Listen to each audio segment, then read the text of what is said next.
CP కేంద్ర కార్యాలయంలో వాసిరెడ్డి పద్మ మాట్లాడుతున్నారు. లైవ్ చూద్దాం. డోక్రా రుణాలు మాఫీ చేస్తానని చంద్రబాబు నాయుడు గారు అధికారంలోకి వచ్చిన తర్వాత చేయలేదు. పోనీ ఈ అప్పులో అయినా ఈ 10,000 రూపాయలు ఏమన్నా మాఫీ అవుతాయా అంటే, ఆ రుణమాఫీ కూడా అవుతుందా అంటే దానిపైన కూడా స్పష్టత లేదు. అంటే డోక్రా గ్రూపుకున్నటువంటి అప్పు పోదు, పోనీ విత్డ్రా చేసుకునేటటువంటి అవకాశం ఉందా అంటే చేతికి వచ్చేటటువంటి అవకాశం లేదు. మరి చెక్కులు ఎందుకయ్యా అని అడుగుతున్నాం. అంటే డ్వాక్రా గ్రూపులకి ఒక రివాల్వింగ్ ఫండ్లోకి వెళ్ళడానికి ఇది ఉపయోగపడుతుందే తప్ప కనీసం అప్పు తీర్చడానికి లేదు, చేతిలోకి రూపాయి తీసుకోవడానికి లేదు. ఇట్లాంటి చెక్కుల్ని 3 రకాలుగా ఇచ్చి 3 దఫాలుగా ఇచ్చి ఇవాళ నేను చాలా పెద్ద ఎత్తున అక్క చెల్లెమ్మలకి అండగా ఉంటున్నానని చెప్పుకోవడం అనేటటువంటిది ఎంత సిగ్గుచేటైనటువంటి విషయం అని అడుగుతూ ఉన్నాం. ఈ రోజున ఎవరైనా సరే ఒక చెక్ వచ్చిందంటే, పైగా ఇది దాదాపు ఎలక్షన్ కమిషన్ నోటిఫికేషన్ వస్తుంది అనేటటువంటి సమయంలో, దాదాపు మార్చిలోనో లేకపోతే ఫిబ్రవరి చివరకో నోటిఫికేషన్ వస్తుంది ఎన్నికలకు అనేటటువంటి సమయంలో, ఇవాళ మీరు ఫిబ్రవరిలో ఒక చెక్ ఇచ్చి ఆ తర్వాత చెక్కులకి ఎలక్షన్ కమిషన్ నిబంధనలు అడ్డుపడుతున్నాయని ఎగ్గొట్టేటటువంటి దానికి మీరు ప్లాన్ చేశారనేటటువంటిది నిజం కదా అని అడుగుతూ ఉన్నాం. ఇవాళ ఈ మాత్రం దానికి ఇవాళ పెద్ద ఎత్తున అన్నలాగా అండగా ఉంటానని చెప్పి ఏదో ముందుకు వస్తున్నట్లు బాకాలు. అన్నలు ఎవరైనా సరే, అన్న అనేటువంటి వాడు ఎవడైనా సరే ఇలాంటి చెల్లని చెక్కులు ఇస్తాడా? ఇలా చెల్లని చెక్కులు ఇచ్చేటటువంటి వాడిని అన్న అని అంటారా? ఇవాళ మీరు నిజంగానే ఒక అన్నగా ఉండదలుచుకుంటే డోక్రా గ్రూపులకి మీరు అధికారంలోకి వచ్చాక 2014 అధికారంలోకి వచ్చే నాటికి ఉన్నటువంటి రుణాల మొత్తం చూస్తే 14,204 కోట్ల రూపాయలు. అది ఇప్పటికీ అలాగే ఉంది. ఆ రుణాల మీద వడ్డీలు పెరిగిపోయి ఇవాళ అధిక భారం ఇవాళ డోక్రా గ్రూపుల మీద రుణాల మాఫీ పడింది. అది అలాగే ఉండిపోయింది. రుణాల మాఫీ అనేటటువంటిది జరగడం లేదు. వడ్డీలకు వడ్డీలు పెరిగిపోయినాయి. వడ్డీలు పెరిగిపోయినటువంటి ఫలితంగా ఇవాళ డోక్రా గ్రూపులని బ్యాంకులు ఒక దోషుల్లాగా ఒక దొంగల్లాగా కించపరుస్తూ, అవమానపరుస్తూ, నోటీసులు ఇస్తూ ఇవాళ ఇళ్ల మీద ఒక రకంగా బ్యాంక్ అధికారులు ఒత్తిడి తీసుకొస్తూ ఇవాళ మహిళలు ఒక రకమైనటువంటి భయాందోళనలో డోక్రా గ్రూపుల మహిళలు గడుపుతున్నటువంటి పరిస్థితి. రుణమాఫీ చేస్తానని చెయ్యకపోగా వాళ్ళని అప్పుల్లోకి నెట్టి ఇవాళ ఇంతకుముందు చంద్రబాబు నాయుడు గారు అధికారంలోకి వచ్చే నాటికి ఏ గ్రేడ్ బి గ్రేడ్లుగా ఉన్నటువంటి డోక్రా గ్రూపులన్నీ కూడా ఇవాళ పడిపోయినాయి. వాటి స్థాయి పడిపోయింది. వాటి కార్యక్రమాలన్నీ కూడా స్తంభించిపోయి ఇవాళ సి గ్రేడ్లుగా డిగ్రేడ్ అయిపోయినాయి. మహిళా గ్రూపులని, ఎంతో యాక్టివ్గా ఉన్నటువంటి క్రియాశీలకంగా ఉన్నటువంటి మహిళా గ్రూపులని పూర్తిగా నిర్వీర్యం చేసి నీరు కార్చి రుణమాఫీ చెయ్యకుండా ఈ రోజున మీరు మళ్ళీ 10,000 రూపాయలు నేనేదో చేతిలోనే పెడుతున్నాను అన్నట్టు, అరిచేతిలో స్వర్గం చూపించడం అంటే ఇదే. చేతిలోనే పెడుతున్నాం అన్నట్టుగా ఇవాళ ఫిబ్రవరిలో ఒక చెక్ ఇచ్చి ఆ చెక్కు చెల్లుతుందో లేదో తెలియదు. ఎలక్షన్ కమిషన్ నోటిఫికేషన్ వచ్చాక మళ్ళీ ఇంకొక చెక్ ఇస్తారో లేదో తెలియదు. ఇట్లాంటి పరిస్థితుల్లో ఒక్క రూపాయి కూడా జమ కాకుండా, ఒక్క రూపాయి కూడా చేతిలోకి అందకుండా మహిళల్ని ఇట్లా ఊరిస్తున్నటువంటి అన్నలు బహుశా తెలుగు రాష్ట్రాల్లో ఎవరు ఇట్లాంటి అన్నలను చూసుండరు, ఏ ఆడపడుచు కూడా.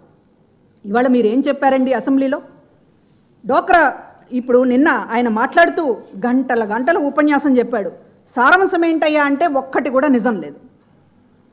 ఇవాళ ఆయన నిన్న ఉపన్యాసంలో మొత్తం 10,000 చొప్పున ఇప్పుడు 8,604 కోట్లు ఇస్తున్నట్లు, వడ్డీ రాయితీ కింద 2,514 కోట్లు ఇచ్చేసినట్లు, ఇప్పుడు ఇస్తున్నటువంటి 9,400 కలిపితే మొత్తం 21,000 కోట్లు మహిళలకు ఇస్తున్నాం. ఇది ఎవరైనా ఇచ్చారా చెల్లెమ్మలు అని చెప్పి అడుగుతూ ఉన్నాడు. మరి మా మహిళా ఎమ్మెల్యేలు అసెంబ్లీలో రోజా గారు, పుష్పశ్రీవాణి గారు, చరితారెడ్డి గారు ఈ ప్రభుత్వాన్ని ఒక ప్రశ్న అడిగారు. చాలా స్పష్టంగా సూటిగా ఉంది. ఇవాళ చంద్రబాబు నాయుడు గారు ఎంత అబద్ధాల కోరుగా మారాడడానికి ఇది చాలా స్పష్టంగా అడిగినటువంటి ప్రశ్న.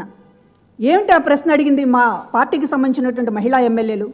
2014-15, 2015-16, 2016-17, 2017-18 ఈ మొత్తం ఆర్థిక సంవత్సరాలలో రాష్ట్ర ప్రభుత్వం మాఫీ చేసినటువంటి డోక్రా రుణాల మొత్తం ఎంత? జిల్లాల వారీగా వివరాలు చెప్పండి అంటే లేదండి మేమేమి చెయ్యలేదండి, 2014 నుంచి 2018 వరకు డ్వాక్రా రుణాలని మాఫీ చెయ్యలేదండి అని చెప్పి మంత్రి పరిటాల సునీత రిటర్న్ పూర్వకంగా రాతపూర్వకంగా ఇచ్చినటువంటి అసెంబ్లీలో ఇచ్చినటువంటి సమాధానం.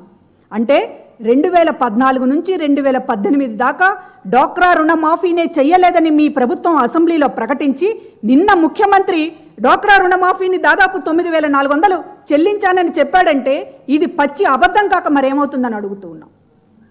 అదేవిధంగా పోనీ మీకేమన్నా డ్వాక్రా రుణాలను పూర్తిగా మాఫీ చేయడానికి ఏమన్నా ప్రతిపాదన ఉందా, అసలు ఆ వివరాలు ఏంటి అని చెప్పి అడిగితే ఎటువంటి ప్రతిపాదన లేదండి అని కూడా ప్రభుత్వం సమాధానం చెప్పింది. డ్వాక్రా రుణాలను ₹1 మాఫీ చేసింది లేదు, మాఫీ చేయడానికి ఏమన్నా ప్రపోజల్స్ ప్రభుత్వం దగ్గర ఉన్నాయా అంటే అది లేదు, ఏదీ లేదు. ఈ డ్వాక్రా మహిళలకు సంబంధించి ఏమి చేద్దామనేటటువంటిది కనీసం ప్రభుత్వానికి ఆలోచనే లేదు అనేటటువంటిది అసెంబ్లీలో చెప్పి ఈ రోజున మహిళల ముందుకి ఓట్ల కోసం వచ్చి ఎన్ని అబద్ధాలు ముఖ్యమంత్రి ఆడుతున్నాడు అనేటటువంటి చెప్తూ ఉన్నాం. ఇవాళ డ్వాక్రా రుణమాఫీ లేదు. అంతేకాకుండా 2016కు సంబంధించి 2016 నుంచి 2016 అక్టోబర్ 16 నుండి బ్యాంకులకు 0 వడ్డీ బకాయిలు కూడా ప్రభుత్వం పూర్తిగా కట్టడం మానేసింది. కనుక ఇవాళ 0 వడ్డీకి మహిళలకి అప్పులు బ్యాంకులు ఇస్తున్నటువంటి పరిస్థితి లేదు. పావలా వడ్డీ పోయింది, 0 వడ్డీ పోయింది. ఇవాళ అసలు కనీసం ఇవాళ వడ్డీలకి మీరు పోనీ రుణమాఫీకి సంబంధించి ఏమైనా జమ చేస్తున్నారంటే అది లేదు, ఏదీ లేకుండా ఇవాళ డ్వాక్రా మహిళలని పూర్తిగా వాళ్ళని నిర్వీర్యం చేసి ఒక రకంగా నాశనం చేసి ఇవాళ మహిళోద్ధారకుడిగా ముందుకొస్తుంటే ఈ మహిళోద్ధారకుడా లేకపోతే మహిళాసురుడా అనేది ఇవాళ మహిళలు ఆశ్చర్యపోతున్నటువంటి పరిస్థితి. మహిషాసురుడు పోయాడు, నారాసురుడు వచ్చాడు అనుకున్నాం. నారాసురుడు కూడా కాదు, ఇవాళ ఒక మహిళాసురుడు అనేటటువంటి అర్థమవుతుంది. ఎందుకంటే దీనికి ఒక అందమైన పేరు పసుపు కుంకుమ. పసుపు కుంకుమకి ఉన్నటువంటి పవిత్రతను కూడా చెడగొడుతూ ఈ రోజున దానికి ఒక అందమైన పేరు తగిలించి తిరుగుతున్నాడు చంద్రబాబు నాయుడు గారు. పసుపు కుంకుమ అంటే దానికి ఒక బాధ్యత ఉంది. పసుపు కుంకుమ అన్న ఈ రాష్ట్రంలో కానీ తెలుగు ప్రజల్లో కానీ ఈ దేశంలో కానీ ఒక భద్రతకు సంబంధించినటువంటిది, ఒక గౌరవానికి సంబంధించింది. అన్న అనేటటువంటి వ్యక్తి ఆదుకుంటాడు అనేటటువంటి ఒక నమ్మకం ఉన్నటువంటి దేశం మంది. కానీ ఇవాళ మీ సొంత కుటుంబంలో చంద్రబాబు నాయుడు గారి సొంత ఇంట్లో వాళ్ళ తోబుట్టువులకు కూడా అన్యాయం చేసినటువంటి ఈ అన్న ఇవాళ రాష్ట్రంలో మహిళలకు న్యాయం చేస్తాడంటే నమ్మగలిగినటువంటి పరిస్థితేనా? పసుపు కుంకుమ అనేటటువంటిది మాట్లాడారు కనుక పసుపు కుంకుమ విషయంలో మీరు ఏం చేశారనేటటువంటి ఒకసారి చంద్రబాబు నాయుడు గారిని అడుగుతున్నాం. చంద్రబాబు నాయుడు గారి తల్లి అమ్మన్నమ్మ గారు ఆవిడ వాళ్లకు ఉన్నటువంటి చిత్తూరు జిల్లాలో ఉన్నటువంటి 2 ఎకరాల పొలంతో మరి ఎంత ఆదాయం వచ్చిందో, ఆ పొలంలో ఏం పండించారో, మరి డబ్బులు కాసే చెట్లు ఉన్న నాటారో తెలియదు. కానీ మొత్తానికి ఆ పంట నుంచి వచ్చినటువంటి ఆదాయంతో ఇక్కడ హైటెక్ సిటీ దగ్గర హైదరాబాద్లో 5 ఎకరాల పొలం కొన్నారు. అమ్మన్నమ్మ గారి పేరుతోనే. అది కూడా సాధారణంగా తల్లి పేరు మీద ఉన్నటువంటి అదే పసుపు కుంకుమ ఆస్తి అనేటటువంటిది ఆడపిల్లలకి చెందుతుంది. ఆడపిల్లల పిల్లలకి లేకపోతే సాధారణంగా తల్లి ఆస్తి ఎప్పుడూ కూడా ఆడపిల్ల, పసుపు కుంకుమ ఆస్తి అంటే అది ఆడవాళ్ళ ఆస్తి. అలాంటి ఆస్తిని ఇవాళ మరి అమ్మన్నమ్మ గారు పసుపు కుంకుమ ఆస్తిని కూతుళ్ళకి ఇవ్వకుండా, కూతుళ్ళ పిల్లలకి ఇవ్వకుండా, పాపం ఇక్కడ చంద్రబాబు నాయుడు గారు ఏదో పేదరికంలో ఉన్నట్టు ఇవాళ ఆయన కొడుకు లోకేష్ గారికి అమ్మన్నమ్మ గారు రాయించినట్లుగా ఇవాళ మనం చూస్తూ ఉన్నాం. అంటే సొంత తోబుట్టువులకే పసుపు కుంకుమ విషయంలో అన్యాయం చేసినటువంటి చంద్రబాబు నాయుడు గారు ఇవాళ అన్ననని అన్న పోజు పెడుతూ ఇవాళ మహిళల ముందుకు వస్తే ఇవాళ ఎట్లా ఉందంటే, అందుకే రాజశేఖర రెడ్డి గారు అనేవాళ్ళు ఎప్పుడు కూడా కన్న తల్లికి అన్నం పెట్టినవాడు పిన్నమ్మకి బంగారు గాజులు చేయిస్తాడంట అని ఈ చంద్రబాబు గారి నైజం తెలిసే ఆయన పదే పదే ఆ సామెత వాడేవాళ్ళు. కనుక ఇవాళ రాష్ట్రంలో మహిళలకు సంబంధించి ఇవాళ ఆయన చెప్తున్నటువంటి అబద్ధాలు, మోసాలు ఎందుకు చెప్తున్నాడు కొత్తగానంటే ఇవాళ డ్వాక్రా రుణమాఫీ చెయ్యలేదని ఆయనకి తెలుసు. చెయ్యలేదన్న విషయం ఆయనకే కాదు, రాష్ట్రంలో ఉన్నటువంటి 70 లక్షల మహిళలకి కూడా 70 లక్షల డ్వాక్రా గ్రూపుల్లో ఉన్నటువంటి మహిళలందరికీ కూడా తెలుసు. ఎక్కడ ఈ ఓటు బ్యాంకుకు గండి పడుతుందో అనేటటువంటి నిజం తెలిసి భయపడి ఇవాళ మొత్తం కూడా రుణమాఫీ చెయ్యలేదనేటటువంటిది ఎవరు అడగకుండా 10,000 రూపాయలు నేను చేతిలో పెడుతున్నానన్నట్టుగా, లేకపోతే సెల్ ఫోన్లు ఇస్తానన్నట్టుగా ప్రచారం చేస్తున్నారు. మళ్ళీ ఆ సెల్ ఫోన్కు సంబంధించినటువంటి ఆయన ఉపన్యాసం ఏంటి, మా పార్టీకి ఓటేస్తేనే మీకు సెల్ ఫోన్, ఇది ఒక మెలిక. మళ్ళీ ఆయన్ని గెలిపిస్తే సెల్ ఫోన్ ఇస్తానన్నట్టు మాట్లాడతాడు. ఇచ్చినటువంటి 10,000 రూపాయల హామీ కూడా చెక్కులు, చెల్లని చెక్కులు. ఈ చెక్కు ఎప్పుడు ఇస్తాడో తెలియదు, ఆ చెక్కు చెల్లుతుందో లేదో తెలియదు, చెక్కు ఇచ్చినా చేతిలో ₹1 వస్తుందో లేదో తెలియదు. ఇంత అయోమయంగా హామీలు ఇస్తున్నటువంటి చంద్రబాబు నాయుడు గారిని మహిళాసురుడు అనకుండా ముఖ్యమంత్రి అని ఎవరైనా అంటారా? అదేవిధంగా ఇవాళ 2014 ఎన్నికలకు వెళ్లే ముందు మీ బంగారం ఏమన్నా తాకట్లో ఉందా, మొత్తం కూడా నేను విడిపిస్తాను అని చెప్పి మాట్లాడింది నిజం కాదా? అదేవిధంగా ఈ రోజున మహిళలకి పూర్తిగా రక్షణగా ఉండాలంటే చంద్రబాబు గారే రావాలని చెప్పి ఆ రోజున మీరు చెప్పుకున్నారు. అదేవిధంగా మీరు ప్రతి మహానాడులో కూడా ఒక తీర్మానం చేస్తారు, మహిళలకి ఆస్తి హక్కు ఇచ్చినటువంటి పార్టీ ఏదైనా ఉందంటే అది ఎన్టీ రామారావు గారు, తెలుగుదేశం పార్టీ అని ప్రతి మహానాడులో ఇప్పటికీ కూడా డప్పు కొట్టుకుంటారు. మరి మీ ముఖ్యమంత్రి కుటుంబంలోనే మహిళలకి ఆస్తి హక్కు అనేటటువంటిది తోబుట్టువులకి ఇవ్వనటువంటి వాడిని ఆయన ఒక నాయకుడని, ఆయన ఒక ఆదర్శంగా తీసుకోవాలని చెప్పి ఎట్లా ఆ పార్టీ చెప్పుకుంటుందని చెప్పి అడుగుతూ ఉన్నాం.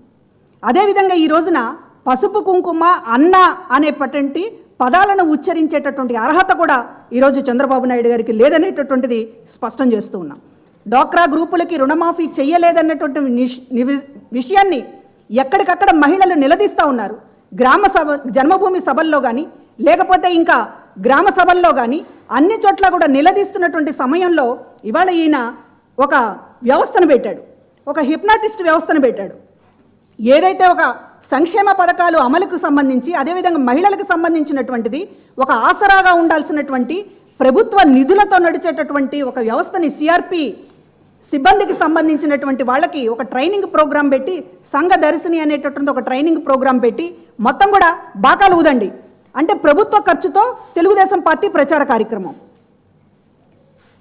ఇది. ఈ మొత్తం కూడా మహిళలకు అండగా ఉండాల్సినటువంటి, చివరికి డ్వాక్రా గ్రూపులకు అండగా ఉండాల్సినటువంటి వ్యవస్థని కూడా ఉపయోగించుకుని ఈ రోజున వాళ్ళకి అరిచేతిలో స్వర్గం చూపించాలని, ఇవ్వని చంద్రబాబు నాయుడు గారు అన్నీ ఇచ్చేశారని చెప్పి ఒక పక్కనేమో ఆయన మాటలు అలాగే ఉంటాయి, అడ్డాన్ని అడిగే వాళ్ళు ఎవరు ఉండరు. నువ్వు ఎందుకు ఇన్ని మాటలు మాట్లాడుతున్నావు, నువ్వు ఆ రోజు చేయలేదు కదా రుణమాఫీ, ఇవాళ చేస్తానని ఎందుకు చెప్తున్నావు అని చెప్పి అడిగేవాళ్ళు ఉండడు. ఆయన చెప్పిందే వేదం అనేటటువంటి పరిస్థితి రాష్ట్రంలో వచ్చింది. కళ్ళు చెవులు మూసుకుని పోయి వినేటటువంటి ఒక సెక్షన్ ఇక్కడ తయారైపోయింది. దానివల్ల ఆయన చెప్పినటువంటి అబద్ధాలన్నీ కూడా ఒక స్థాయిలో చెల్లుబాటు అవుతున్నాయి. కానీ కింది స్థాయిలోకి వచ్చేటప్పటికి ప్రజలు అడుగుతూ ఉన్నారు, నువ్వు మా డ్వాక్రా గ్రూపులు అప్పులుగానే ఉండిపోయినాయి, ఎక్కడ కూడా మాఫీ కాలేదు, మా ఇళ్ల మీదకి బ్యాంకులు వాళ్ళు వస్తున్నారు అని చెప్పి ముఖ్యమంత్రికి ఫోన్లు ఇవ్వండి మేము మాట్లాడతామని అంటున్నారు ఇవాళ మహిళలు ఎక్కడికక్కడ. కాబట్టి ఇలా సెల్ ఫోన్లు ఇవ్వడానికి కూడా భయపడుతున్నాడు ఇవాళ. అందుకనే సెల్ ఫోన్లు మళ్ళీ ఓట్లేస్తే ఇస్తానంటున్నాడు. ఇప్పుడు సెల్ ఫోన్లు ఇస్తే ఎక్కడ చంద్రబాబు నాయుడు గారికి ఎదురు తిరుగుతుంది అనేటటువంటి భయంతో ఇవాళ సెల్ ఫోన్లు ఇవ్వడానికి కూడా ఆయన ముందుకు రావడం లేదు. కాబట్టి ఇవాళ పసుపు కుంకుమ పేరుతోటి ఆ పవిత్రతని చెడగొట్టద్దండి చంద్రబాబు నాయుడు గారు. మీ నోట్లోంచి ఏదొచ్చినా అది అపవిత్రమే అయిపోతుంది. కనీసం ఆడవాళ్ళకి మిగిలినటువంటి ఈ పసుపు కుంకాన్నైనా కనీసం దాన్ని వదిలేయండి బాబు, దాని జోలికి రామాకండి. కనీసం ఏదో ఒక భద్రత ఉంది మహిళలకు ఆ పసుపు కుంకుమ పేరుతోటి.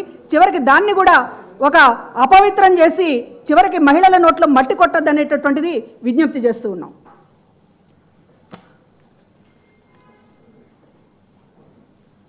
అదేవిధంగా జగన్మోహన్ రెడ్డి గారు వచ్చాక ఏం చేస్తారనేటటువంటిది కూడా మేము చాలా స్పష్టంగా చెప్పాం. అసలు ఈ ఆరాటం అంతా కూడా ఎందుకు వచ్చింది చంద్రబాబు నాయుడు గారికి అనేటటువంటిది కూడా మేము ఇందుకు చెప్తూనే ఉన్నాం. గత కొద్ది రోజులుగా ఒక కాపీ రాయిళ్లా తయారైపోయాడు. ఇవాళ డ్వాక్రా గ్రూపులకి జగన్మోహన్ రెడ్డి గారు ఇస్తామన్నటువంటి హామీలు విన్న తర్వాతనే రుణమాఫీ కూడా చేయనటువంటి చంద్రబాబు నాయుడు గారు ఈరోజు అది చేస్తున్నాను ఇది చేస్తున్నాను అని చెప్పి మాట్లాడుతున్నారు. ఇవాళ మహిళలకి దాదాపు 9 సంవత్సరాలుగా జగన్మోహన్ రెడ్డి గారు ప్రజల మధ్య ఉన్నారు. 9 సంవత్సరాలుగా ప్రతి సంవత్సరం సరే పాదయాత్ర అంటే 14 నెలలు పూర్తిగా ఉన్నారు. కానీ ప్రతి సంవత్సరం ప్రతి నెల కూడా ఈరోజు ప్రజల మధ్యలో ఉండడం వల్లనే మహిళలకు సంబంధించినటువంటి వాళ్ళ స్థితిగతులు ఎట్లా మారుతాయి, వాళ్ళ కుటుంబం ఎట్లా పైకి వస్తుంది అనేటటువంటి ఒక ఆలోచనతోటి కొన్ని నవరత్నాలను కొన్ని హామీలు అనేటటువంటితో ప్రకటించారు. ప్రధానంగా మహిళల్ని దృష్టిలో పెట్టుకుని ఆయన చేసినటువంటిది ఇవాళ డ్వాక్రా గ్రూపుల్లో ఎక్కడ కూడా అప్పులు మాఫీ కాలేదు. అప్పులు మాఫీ కానటువంటి ఈ పరిస్థితి నుంచి ఇవాళ చంద్రబాబు నాయుడు గారు చెప్తున్నట్లుగా ఒక చెక్కులు కాదు, లేకపోతే చల్లని చెక్కులు కాదు చెప్తున్నది. జగన్మోహన్ రెడ్డి గారు సూటిగా చెప్పారు, ఎన్నికలు అయిన తర్వాత అప్పటిదాకా ఏదైతే ఒక డ్వాక్రా గ్రూప్కి రుణం ఉంటుందో అప్పు ఉంటుందో ఆ అప్పు మొత్తాన్ని కూడా 4 దఫాల్లో పూర్తిగా వాళ్ళ చేతులకే మాఫీ అయ్యేటట్లు చేస్తాం. బ్యాంకులకు కూడా జమ చేయం. బ్యాంకులకు జమ చేస్తే మళ్ళీ వాళ్ళు పాత బాకీ కింద దాన్ని జమ చేస్తారు కనుక ఆ ఎంతైతే రుణం ఉందో దాన్ని ఈ రోజున ఆ గ్రూపుల చేతుల్లోకి, ఆ మహిళల చేతుల్లోకి నేరుగా అందిస్తామనేటటువంటిది ప్రకటించారు. ఎందుకు ప్రకటించారంటే డ్వాక్రా గ్రూపులు తిరిగి పునరుజ్జీవం పొందాలి, డ్వాక్రా గ్రూపులు తిరిగి తమ సొంత కాళ్ళ మీద నిలబడాలి, డ్వాక్రా గ్రూపులు ఒక ఆత్మగౌరవంతో ముందుకు నడవాలి. ఇవాళ చంద్రబాబు నాయుడు గారు కాళ్ళు ఎరగొట్టినటువంటి ఈ డ్వాక్రా గ్రూపులని తిరిగి నిలబెట్టడానికి జగన్మోహన్ రెడ్డి గారు చేసినటువంటి హామీ ఇది. అదేవిధంగా ఈ రోజున మహిళల పట్ల ఒక ప్రేమతోటి మహిళలు ఒక సగౌరవంగా ఒక కుటుంబానికి సంబంధించినటువంటి పూర్తి బాధ్యత నిర్వర్తించేటటువంటి స్థితిలో ఉంటేనే ఆ కుటుంబం బాగుంటుంది, ఆ సమాజం బాగుంటుంది, ఆ రాష్ట్రం బాగుంటుంది అనేటటువంటి ఉద్దేశంతోనే 45 ఏళ్లు నిండినటువంటి ఎవరైతే చిన్నప్పటి నుంచి కష్టపడుతూ ఉంటారో ఎస్సీ, ఎస్టీ, బీసీ, మైనారిటీ వర్గాలకు సంబంధించినటువంటి మహిళలకి 45 ఏళ్లకి పెన్షన్ ఇవ్వడం వల్ల వాళ్ళు ఆ వయసులోనే చేతగానటువంటి పరిస్థితి వచ్చినప్పటికీ కూడా ఒక కనీసం భరోసా ఉంటుంది అనేటటువంటి ఉద్దేశంతో వైఎస్ఆర్ ఆసరా అనేటటువంటి పథకాన్ని ప్రవేశపెట్టారు. అదేవిధంగా ఇవాళ మొత్తం మహిళలకు సంబంధించి ఎన్ని రకాలుగా అండగా ఉండాలో అన్ని రకాలుగా ఇవాళ జగన్మోహన్ రెడ్డి గారు ప్రకటించినటువంటి పథకాలను చూసి ఒక రకంగా భయంతో వణికిపోతూ ఇవాళ చంద్రబాబు నాయుడు గారు ఈ చెల్లని చెక్కుల పథకాన్ని ప్రవేశపెట్టారు. అది పోనీ జగన్మోహన్ రెడ్డి గారిని చూసి భయపడో లేకపోతే మరొక కారణంగానో నిజంగా ఆ 10,000 ఒకే టైం ఇచ్చి ఉంటే పోనీ కొంత మహిళలకు ఊరటుండేది. కానీ అది ఇవ్వకపోగా చివరికి మళ్ళీ వాళ్ళు మోసం చేయడం, పసుపు కుంకుమ పేరుతో కూడా మోసం చేయడం అనేటటువంటిది ఇది చంద్రబాబు నాయుడు గారికి మాత్రమే చెల్లింది. ఇంకెవ్వరూ కూడా ఈ దేశంలో అట్లాంటి పసుపు కుంకుమ పేరుతోటి ఆడవాళ్ళని మోసం చేసేటటువంటి అంత పాపానికైతే ఎవరు కూడా ఒడిగట్టరండి. మరి ఆయనకు మనసు ఉందో లేదో ఇవాళ ప్రజలకు మహిళలందరూ కూడా గమనిస్తున్నారని మనం అనుకుంటున్నాం. ఓకే.